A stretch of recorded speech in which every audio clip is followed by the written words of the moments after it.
Do the Minnesota Vikings really have a problem on the interior of the offensive line?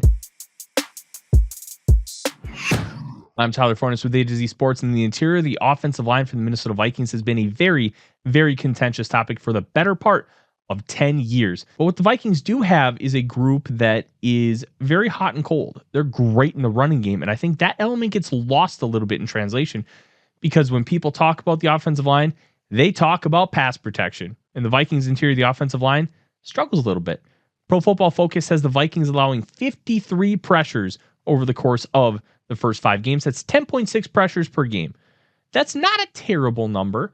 Next Gen Stats has Sam Darnold as the 5th highest pressured quarterback per dropback at 37%. It's interesting to kind of take a look at things because when you look at the interior, just Ed Ingram with 17 and Garrett Bradbury with 13 have most of the pressures for the Minnesota Vikings. Now, when you take a look at some of the underlying metrics that revolve around pass protection, one of them is time to throw. Why is that?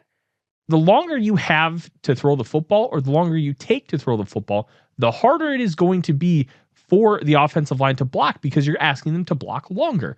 Sam Darnold has the second longest time to throw at 3.14 seconds. That means you're asking the offensive line to block for 3 seconds and keep Sam Darnold upright. Now, when you watch some of these games, he's got some abnormally clean pockets. The 97-yard touchdown pass to Justin Jefferson, go look at that pocket. Clean as a sheet. They made sure that he had plenty of time to throw the football. And we talk about, he's been pressured so many times. He's got the 5th highest pressure rate. But when you have that long of a time to throw, they coincide with each other. But here's the interesting thing. When you look at ESPN's pass block win rate, I'm not the biggest fan of this stat because I think there's so many different elements that go into pass block wins and how an offensive lineman performs, which is why when it comes to offensive linemen, I firmly believe in the eye test. But when you have the eye test that says, hey, Darnold's getting a lot of clean pockets, and then you have a pass block win rate of 63%, which is 9th in the National Football League, that opens some eyes. And pass block win rate is judged by how long you can sustain a block, all right? So if you win on a pass block win rate, you have sustained your block for more than 2.5 seconds.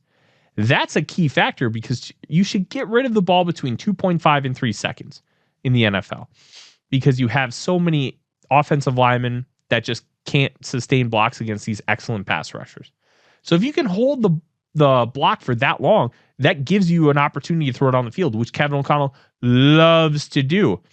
And one of the things you can do to mitigate some of the issues with pressure, throw short. And that's where the TJ Hawkinson will come into play.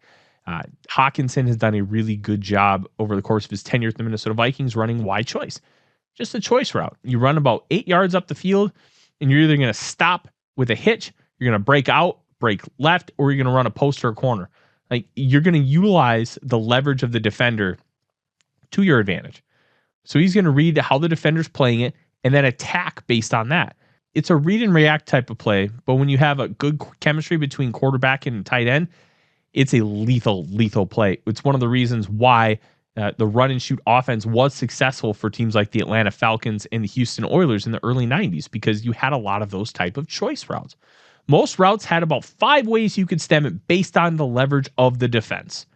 And that's how you attacked. Now, it wasn't always successful because they could not keep leads, but those type of plays can be really impactful for you. And I think the Vikings implementing more of that and having Sam Darnold throw a little bit shorter with a little bit more consistency will help. I'm not asking him to go full Kirk Cousins and check down a lot, but if you can utilize the shorter intermediate levels of the field instead of trying to get 15 to 20 yard dig routes consistently, you can start moving the ball really nicely. And I think that's an interesting way to kind of go about mitigating some of those issues. Another way to do it isn't even mitigating at all. It's to seek a trade. That can immediately fix an issue, but there are 2 factors here. One, you have to find somebody willing to trade you and agree to compensation, which the Vikings don't have a lot of ammunition to trade.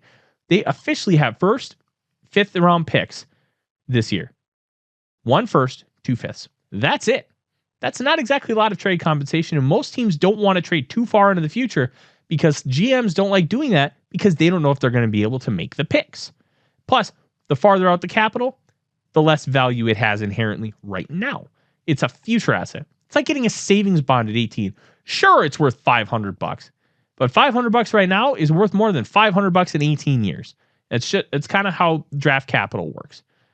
Second, who in the world is going to be available for trade?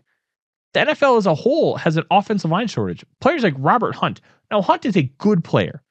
He is a solid starting guard. If you were to rank starting guards in the National Football League, probably be somewhere around 20.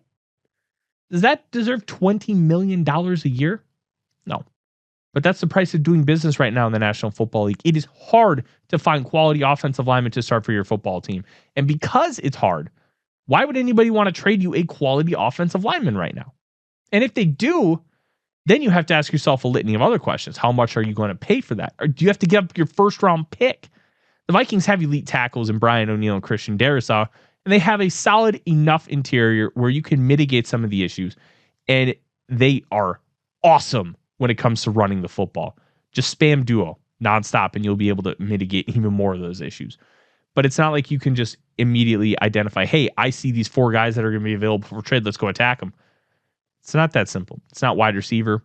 It's not cornerback. It's not edge rusher, where there are a slew of guys that might be available. Interior offensive line, if you have a good one, you usually keep them. It's one of the reasons why Ed Ingram is still staying around, even though he's been a relatively poor pass protector. But he and Garrett Bradbury, despite their pass protection flaws, are dominating in the run game. That's making a really big impact for the Vikings.